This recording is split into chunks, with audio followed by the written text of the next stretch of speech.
Hi guys, Alex here. Going to do a quick video of, well, it's going to try and be quick. It's going to be under 5 minutes, but this is a really detailed topic about flow and why, when we're looking at systems and improving systems, flow is so important to us. And I'm going to look at the cumulative flow diagram, which is a very much an agile attribute. So let me start off by talking about a simple system, which hopefully you'll understand, which is getting a cup of coffee from a coffee shop. Now, the reason why I like this one is often you leave your desk for 10 minutes. The timeliness of that is really important to customers. In fact, timeliness is always important to customers. The cycle time that it takes to get their products is always important. So this is a particularly important one to look at because you do have competition. So first of all, let's have a look at the two things we can influence within a system. So I'm just looking at this system here. So we've got a system that we've designed. We've got to remember that it belongs to us. We have put this much capacity in, and this is our delivery mechanism. We ask people to first enter a queue to order their coffee, and then there's a barista who makes it so there's a second queue there. So this is the system. These are the things we can influence. Things we can't always influence are things like the demand.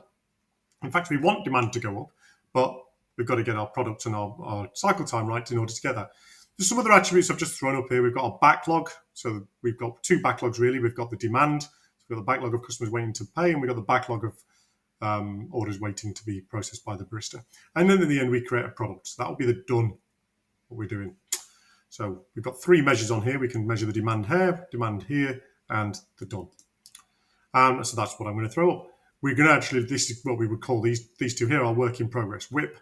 So by looking at our WIP and our throughput, we can start to measure something. Now, we know there's a relationship between these. This is why flow, it's actually a bit of a science.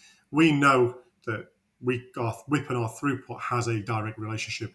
And we're going to look at that one on the CFD in a minute, the cumulative flow diagram. So the other thing we've also got in that equation is cycle time. So we do know is our WIP increases, our throughput and our cycle time will be a detriment. So the more WIP we have, the more work we have in the system, the greater our cycle time. So the longer it'll take for people to get coffee, you know that. If you turn up and there's lots of cups ready to go, you know that they've got a lot of WIP, so you know it's going to take a long time to get your cycle time. And for the business, the throughput is going to be less, not just because customers are going to walk away, but just in a set time, you can only do so much. So these are all of the considerations you need to think about when you're thinking about flow.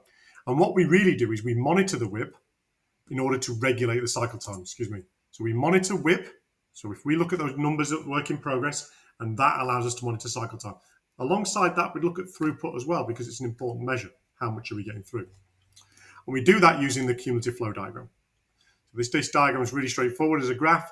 It has the numbers, which you've just been seeing up there, plotted every single minute. So in the first minute, we went, well, how much have we got done?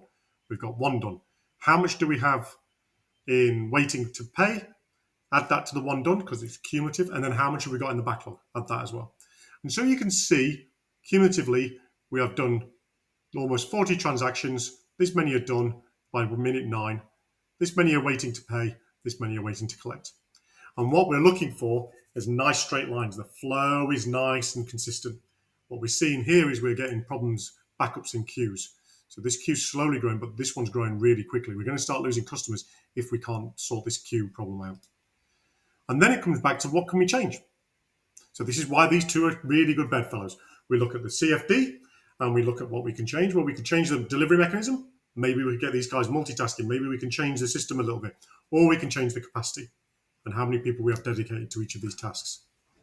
And that's how you get flow through the system. I hope that video is useful. Feel free to explore some of the other videos, particularly the flow and the resource utilization. Thanks very much for your time.